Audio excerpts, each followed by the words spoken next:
que ele nega provimento ao negócio deles integral e não faz nenhuma ressalva, eu entendo que aquela ressalva anterior caiu. Doutor Regal, essa decisão é importante para a questão da arbitragem. Como é que está essa situação da arbitragem? É uma decisão que pode impactar lá na frente? O que o senhor pode atualizar também sobre a questão da arbitragem? Agora está encerrando a fase do judiciário e agora vai se voltar para a arbitragem. Mas essa decisão reforça o nosso direito, reforça o que a gente entende como gestão temerária, e agora vai ser discutido o mérito na arbitragem. E de que maneira você acha, Carregal, que essa decisão hoje, essa vitória do Vasco, contribui para as negociações, eventuais negociações com investidores, toda aquela questão de investidores que já assinaram o NDA para comprar a SAF do Vasco? Você acha que isso contribui de alguma maneira? Contribui sem dúvida, porque traz mais estabilidade. Essa decisão de primeira instância acaba de ser validada pelo tribunal por 3-0. Então isso reforça a nossa posição e traz uma certa estabilidade, sim. Em relação à própria arbitragem, essa questão, e se existe algum prazo de fato para que se tenha andamento na arbitragem? Olha, de fato a 777 impugnou e essa discussão agora vai ser decidida pela FGV, tá? Eu não consigo precisar um prazo para você, mas é em breve.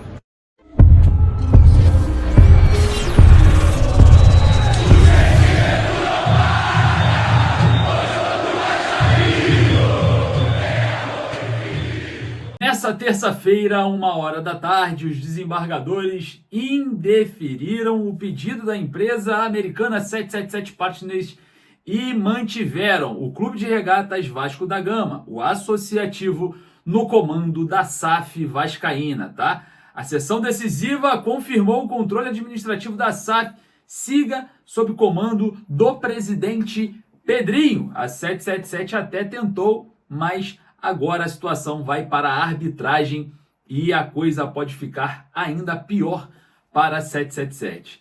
Questões que lesam o clube, não atacar a dívida, até mesmo dívidas inexplicáveis, fazem com que o Vasco, o associativo, ganhasse dentro desse tribunal por 3-0, 3 votos a 0. Então, o poder está nas mãos de Pedrinho, é isso mesmo, Pedrinho, e o clube associativo continuam, após julgamento, o poder no futebol do Vasco. Porém, já observando todos os cenários da torcida nas redes sociais, independente do resultado, a torcida já pede a hashtag, já levanta a hashtag Revenda Já. E olha só, para a gente fazer a nossa pesquisa aqui nesse vídeo, eu vou pedir para você digitar aqui embaixo.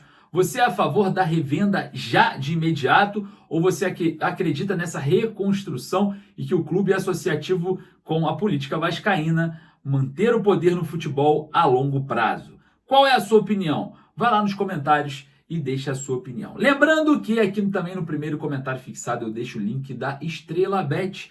É isso mesmo, a Estrela Bet é a plataforma que nós do canal A Hora do Vasco e eu também utilizo para palpites esportivos. Como hoje tem vários jogos, eu já estou entrando na Estrela Bet através desse link que está no primeiro comentário fixado. É isso mesmo, corre aqui no primeiro comentário fixado, o link está ali e você vai aproveitar todos os benefícios dados aqui exclusivamente para você que é torcedor do Vasco. Então corre aqui no primeiro comentário fixado e adquira ali os seus benefícios. Lembrando que se você depositar 100, você já vai ter 200. A Estrela dobra o seu primeiro depósito só através desse comentário, desse link que está no comentário fixado, hein? Enfim.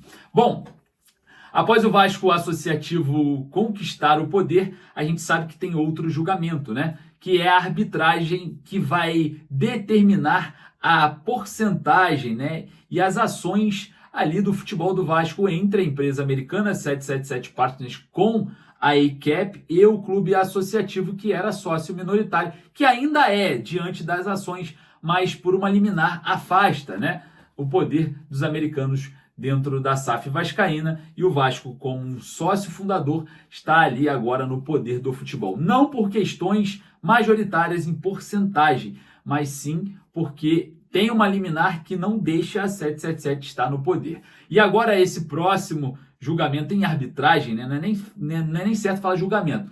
A próxima questão em arbitragem na Fundação Getúlio Vargas vem para criar agora esse mecanismo de separação das ações de acordo com tudo que vem acontecendo no futebol do clube. O Vasco está muito otimista diante dessa questão e acredita que em arbitragem consiga a maioria, ou a maior parte das ações para ter o futebol do Vasco, de forma majoritária. Então, observando esse cenário, a arbitragem se aproxima, não tem uma data precisa, como disse o Felipe Carregal, mas está muito próximo de acontecer. E claro, né, eu, mesmo não sendo muito a favor da política do Vasco no poder do futebol, eu acho destrutiva, eu acredito que seria muito melhor o Vasco vencer do que propriamente termos nessas ações nas mãos do 777 dos americanos. Enfim, olha só, arbitragem definida para o próximo jogo do Vasco, hein? Lembrando que o Vasco encara o Red Bull Bragantino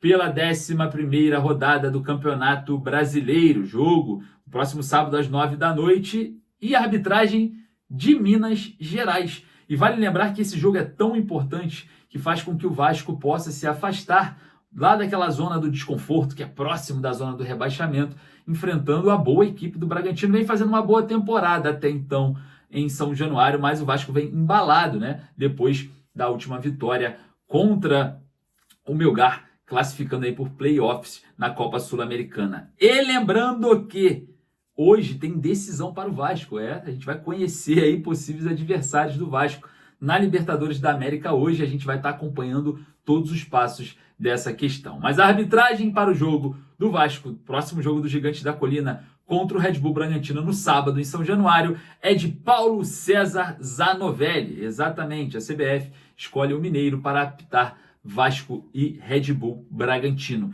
Eu quero saber a sua opinião acerca da arbitragem de Paulo César Zanovelli. Corre lá nos comentários e deixe a sua opinião. Boa arbitragem, não é boa? Enfim, eu quero saber o que você acha sobre esse assunto. Bom, vamos lá. A situação envolvendo Copa Sul-Americana, playoffs. Existem vários clubes que o Vasco pode enfrentar na próxima fase, né? E o torcedor sempre pergunta, caramba, será que a gente vai enfrentar um clube argentino? Será que vamos enfrentar um clube chileno? Um clube maior do Brasil? Enfim, existem possibilidades gigantes, tá? Do Vasco enfrentar o Cerro Porteño do Paraguai, porém detém de um resultado do Palmeiras, né, adverso.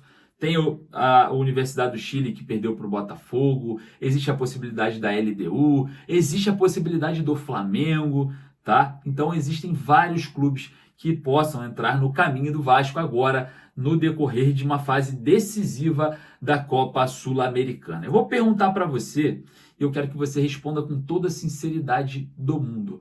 Você escolheria um brasileiro ou um clube fora do Brasil? Qual é a sua opinião? Vá lá nos comentários, porque eu quero entender o que você acha sobre esse assunto. Eu quero entender o que você espera dessas novas fases da Copa Sul-Americana e qual o adversário ideal para você nessa próxima fase que o Vasco enfrenta, né? Olhando para frente na competição internacional, a Copa Sul-Americana, que tanto o Vasco vangloriou, né? Essa competição no ano passado, era muito importante voltar a jogar um campeonato, uma Copa, né, internacional, em nível continental, mesmo que seja assim, mas eu queria saber aí a sua opinião. Dá para priorizar? Não dá? Tem que pensar no brasileiro? Porque tem muita gente que fala que tem que jogar o brasileiro e não priorizar a Sul-Americana, mas muitos torcedores do ano passado que comemoravam a classificação para a Sul-Americana, que era mais fácil que a Libertadores, e o Vasco precisava jogar uma competição internacional, acreditam que o Vasco ainda, por ser no início do Campeonato Brasileiro, daria para priorizar ali a Copa Sul-Americana, tentar um título, avançar o máximo possível, e depois o brasileiro, o Vasco conseguiria se recuperar. Eu quero saber a sua opinião, vai lá nos comentários. Bom, agradecer a presença mais uma vez de vocês. Lembrando, você que quer comprar a sua camisa do Vasco, besudesportes.com.br. O link fica lá nos meus stories do meu Instagram, @Lineker_Vasco. E agora, no final, eu perguntei para o Fernando Diniz, na coletiva, né, sobre a presença de Pablo Verratti dentro de campo nos 90 minutos. Porque eu acreditava que, com a rotatividade de elenco, na questão envolvendo a parte física do Vasco, eu achava que o Pablo Verratti seria um dos jogadores poupados, né, ontem contra o Melgar, quando já estava tudo liquidado. E aí eu fiz uma pergunta para o Diniz, perguntando se ele não saiu porque não tem substituto, quem seria o substituto, se o mercado vai ser importante, enfim.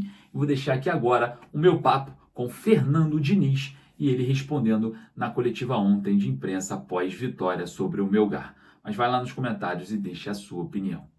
Diniz, boa noite. Lineker Bionde, canal A Hora do Vasco, parabéns pela vitória. Você fez uma rotatividade durante o jogo, agora no segundo tempo, muito pela questão física, e a gente percebeu que algumas peças saíram por isso. Só que uma coisa me chamou a atenção foi a permanência do Pablo Verratti. Eu queria que você explicasse o porquê o Pablo Verratti, mesmo tendo 36 anos de idade, não foi substituído, né? Essa ideia de rotatividade por questão física, e se no elenco você encontra uma saída para quando ele faltar, se for o caso. E se não, se o mercado do meio do ano vai fazer diferença nisso. O mercado pode ser, mas eu acho que o Alex Teixeira pode jogar livre com 9 de mais mobilidade. O Ryan pode jogar na posição do Verratti, seria um 9 com muito mais mobilidade, seria um 9 mais ou menos como joga hoje o Dembélé no PSG. Então, assim, não é uma coisa que eu estou extremamente preocupado. E o fato dele permanecer no campo, acontece uma coisa muito parecida com o Cano no Fluminense. Dificilmente saía, dificilmente tirava ele de jogo. É também uma questão de conexão. Não é que eu tenho 36. Eu não sou um cara que me baseio muito pelo GPS e pela idade. Eu sou mais de sentido que de medir. E costumo acertar muito mais do que errar nessa questão. Então eu perguntei para o Verratti como ele estava, ele falou, eu aguento, se precisar pode deixar que eu fico. Então eu acho que tinha outros jogadores mais cansados, obviamente que vai ter um jogo ou outro que eu vou optar por tirá-lo para descansar. Tinha 5 trocas para fazer, eu acho, no jeito que estava o ambiente do jogo, se eu pudesse, se tivesse uma sexta troca, eu teria tirado o Verratti, mas o Paulo Henrique estava já meio que no limite. Todos aqueles jogadores que saíram hoje, saíram, se não todos, a maioria por conta de cansaço.